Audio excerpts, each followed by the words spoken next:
ঢাকুরিয়ার সেলিমপুর পল্লীর পুজো এবং এবছরে তাদের থিম প্রহরী। ৮৮ বছরের এই পুজো, আমরা দেখতে পাচ্ছি প্রহরী হচ্ছে থিম এবং সেই আদলেই এখানকার মণ্ডপ তৈরি করা হয়েছে। মহাসপ্তমীর সকাল থেকে দর্শনার্থীদের ভিড় এবং প্রত্যেকেই যারা এই মণ্ডপে আসছেন তাদের একটাই বক্তব্য যে বহু বছর ধরে তারা প্রত্যেক বছর এখানে আসেন এবং সকাল থেকে আমরা দেখতে পাচ্ছি এখানে কিন্তু মহাসপ্তমীর পুজো হচ্ছে, প্রতিমা দর্শন করছেন দর্শনার্থীরা এবং তারা কিন্তু প্রত্যেকের একটাই কথা যে প্রতি বছর তারা আসেন এবং এই পুজো তাদের জন্য কিন্তু একটা নস্টালজিয়া। আমরা কথা বলবো, আপনাদের থিম হচ্ছে প্রহরী, কি দেখাতে চেয়েছেন? প্রহরী হচ্ছে আমাদের বেসিক্যালি হচ্ছে মা আমাদের প্রহরী।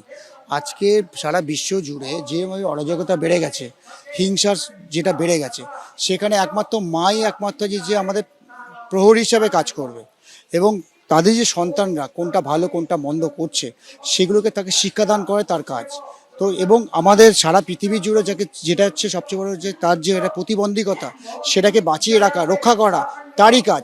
তো মাকে আমরা প্রহরী হিসাবে এখানে মাকেই আমরা প্রহরী হিসেবে এখানে দেখাতে চেয়েছি এবং তাই সেলিমপুর পল্লীর এবারের পুজো থিম হচ্ছে প্রহরী এবং সকাল থেকেই আমরা দেখতে পাচ্ছি দর্শনার্থীদের ভিড় এবং তাদের প্রত্যেকেই বক্তব্য যে এই পুজো তাদের জন্য নস্টালজিয়া, তাই এই পুজো ছাড়া তাদের কিন্তু পুজো ঘোরা সম্ভব হবে না।